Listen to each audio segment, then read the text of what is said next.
Salut à tous et bienvenue dans cette nouvelle vidéo, j'espère que vous allez bien. Moi écoutez ça va moyen, mais ça va déjà nettement mieux que la semaine dernière et ce week-end. Donc voilà, on se retrouve aujourd'hui pour parler du 12e épisode de koh Lanta, la tribu maudite. Mais avant de commencer, et si vous appréciez mon contenu, n'hésitez pas à vous abonner. Et sur ce c'est parti pour la vidéo. Alors, déjà, épisode assez intéressant, il s'est quand même passé pas mal de choses au niveau du confort, des épreuves et un petit peu de toute l'interaction qu'il y a entre les aventuriers. J'ai beaucoup apprécié cet épisode, on va en parler tout de suite. Donc évidemment, ça commence avec le retour du conseil. Charlotte et Hugo n'en peuvent vraiment plus de Gustin. Voilà, je crois que... Il a une sorte d'immunité, alors j'ai pas compris d'où ça sort. C'est vrai que j'ai repensé à différentes saisons précédentes, mais jamais il aurait pu aller aussi loin, c'est pas possible.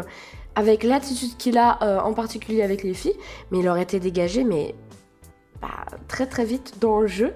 Malgré qu'il soit bon sur les épreuves, je pense que dès qu'on serait parti dans l'individuel, donc après la réunification, on l'aurait clairement dégagé. Alors je sais pas pourquoi c'est pas encore le cas. Je me suis même fait les réflexions avec la saison précédente, où c'est vrai qu'il y a eu, je sais plus son nom, mais une candidate dans l'équipe jaune je crois, qui parlait super mal, et personne ne recadrait, et là, j'ai pas l'impression que c'est le même cas de figure parce que les gens ne peuvent plus de Gustin, ils en parlent entre eux. Il y en a aussi qui disent à Gustin que ça va pas.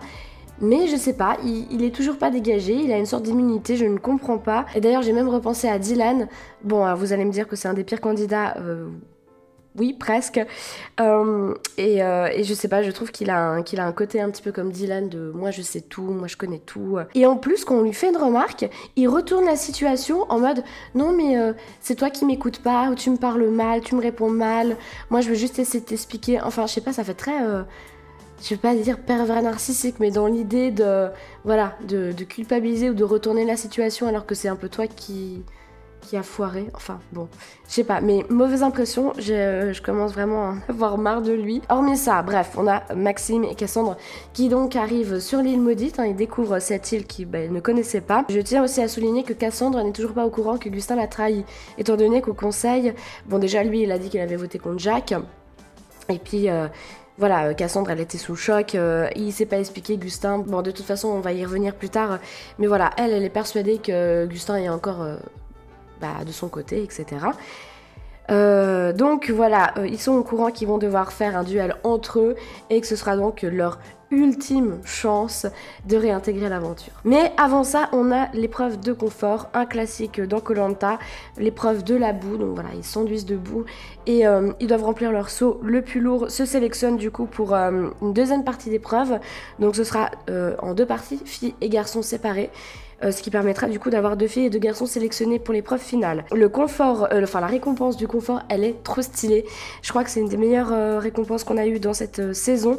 Donc c'est une nuit dans un hôtel de luxe, 5 étoiles, avec évidemment le petit déjeuner, le repas, la nuit, enfin... Voilà, vraiment all inclusif et ça a l'air trop stylé. Pour venir du coup à l'épreuve de confort, j'ai quand même noté que cette fois-ci, enfin je sais pas s'ils l'avaient déjà fait les fois précédentes, mais ils ont marqué leur nom sur les seaux de boue, ce qui permet quand même au bout d'un moment de distinguer qui est l'un de l'autre, parce que bon, recouvert de boue, c'est un peu compliqué. Donc voilà, je l'ai noté parce que j'ai trouvé ça judicieux et j'avais pas l'impression qu'ils l'avaient fait les fois précédentes. Bon, peut-être que je me trompe. Donc c'est Gustin et Ilyes qui se sélectionnent du coup pour les hommes et ce sera Charlotte et Cécile pour les femmes, et donc ils vont participer à une deuxième partie de l'épreuve, encore une fois filles et garçons séparés, donc avec la boue qu'ils ont récoltée, ils vont faire des petites balles de fibres de coco avec de la boue, et il y a 5 cibles à atteindre, et donc c'est...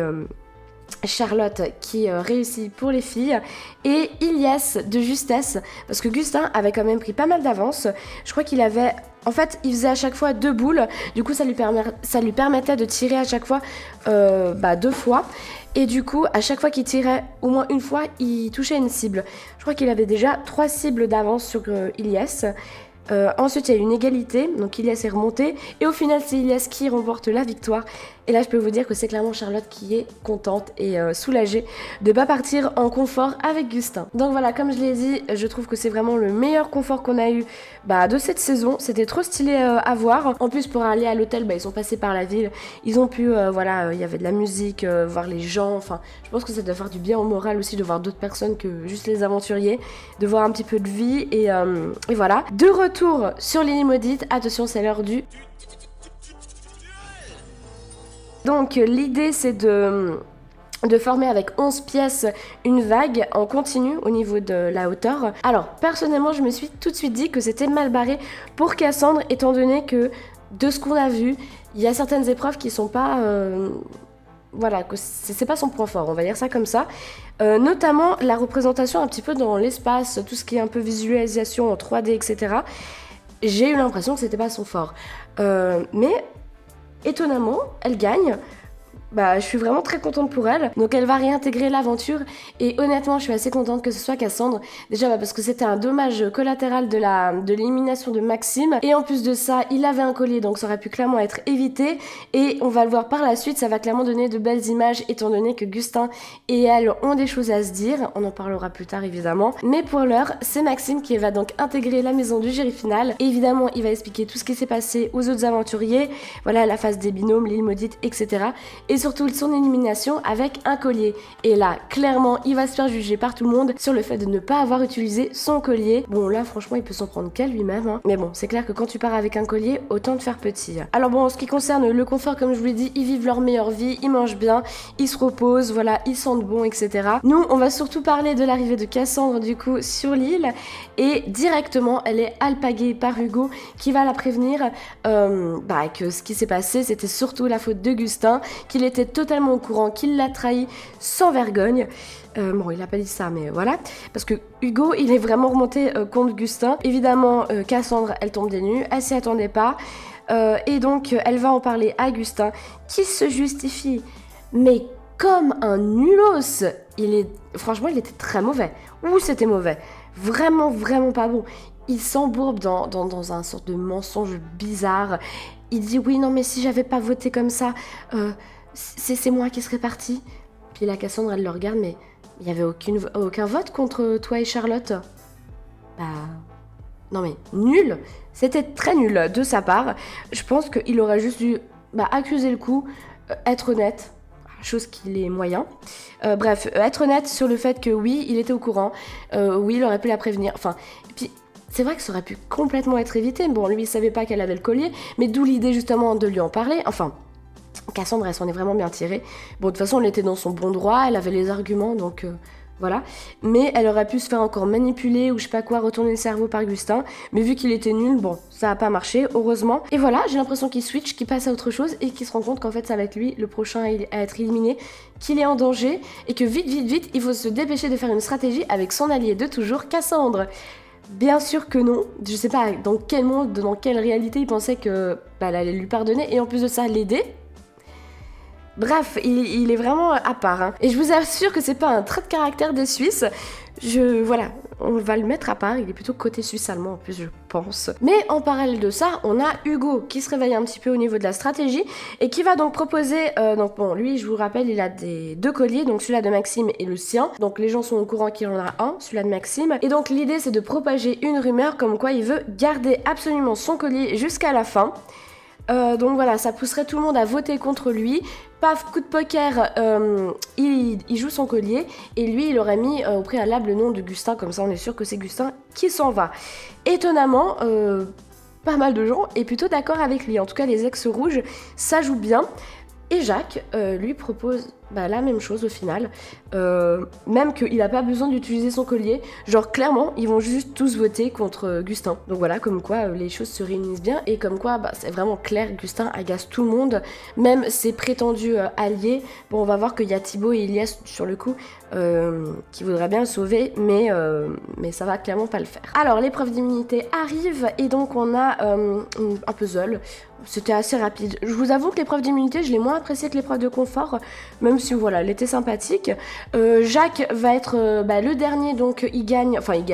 Il a une voix contre lui pour le conseil. Bon, en l'occurrence, on verra que ça aura aucun impact sur lui. Et on a Gustin qui arrive deuxième, étant donné que c'est Charlotte qui gagne cette immunité. Je pense que là, Gustin avait vraiment mauvaise parce qu'il en avait clairement besoin de cette immunité. Et là, je peux vous dire que vraiment tout le monde est soulagé que ce soit pas Gustin qui a l'immunité. En parlant de lui, il aura une conversation avec Jacques autour d'une petite noix de coco dans la jungle. Noix de coco d'ailleurs qu'il aura gardée pour cette occasion, enfin en tout cas une occasion où il fallait genre boire un verre avec quelqu'un. J'ai trouvé ça très drôle. Bref, pour les votes, on a donc ceux qui votent contre Gustin, Jacques, Hugo, Charlotte, Sophia, Cassandre. Ça, c'est les votes sûrs. Évidemment, Thibaut et Ilias ne vont pas voter contre lui. On se souvient que c'est Hugo qui a un double vote, plus le collier d'immunité, j'en ai parlé. Et là, retournement de situation, j'ai pas compris. Mais en gros... les axes jaunes parlent à Gustin et parlent à Hugo et lui dit que voilà, ce serait bien que Cassandre ait un collier. On ne sait jamais. Donc voilà, le gros sous-entendu. Et bon, ça bouleverse tous les votes, entre guillemets, parce que sur le coup, Cassandre n'a pas de collier. Mais c'est sans compter Hugo qui, pendant le conseil, va faire un super mood.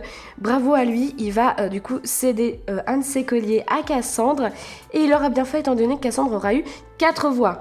4 fois contre Cassandre, une fois contre Jacques, bon c'était la sienne, 2 contre Cécile, parce que ouais, Gustin, Ilias et Thibaut veulent voter Cécile, ça n'aura pas fonctionné du tout, et Gustin 4 voix aussi, donc voilà, sans surprise c'est Gustin qui part. Franchement j'ai vraiment beaucoup aimé le mood de Hugo, il a vraiment bien géré. En plus de ça, on va voir que Cassandre par la suite va clairement être reconnaissante. Elle va chercher un collier, bon dans l'épisode prochain on va voir si elle en trouve. De toute façon on sait que Hugo il en a un deuxième, c'est vraiment trop stylé, je suis très contente pour lui. Franchement là je pense que c'est tout tracé pour lui, il a juste à gagner à la rigueur une ou 2 immunités puis c'est bon, il va partir direct à l'orientation. Gustin va donner son double vote à Ilias, Cassandre va aussi exprimer son ressenti et tout ce qui s'est passé de son côté à Gustin qui l'entend mais le comprend pas, j'ai eu cette impression. Et puis voilà, j'ai hâte de voir Gustin du coup à la maison du jury final. Je suis sûre que les jurys actuels vont applaudir, on va être super contents. Bon, peut-être pas face à lui, mais on le verra du coup face cam, leurs impressions. Et puis écoutez, voilà pour cet épisode de Koh-Lanta. J'espère que ça vous aura plu, je suis désolée de l'avoir fait avec autant de retard. J'espère que ça a été au niveau de ma voix et tout ça, je suis encore assez enrouée.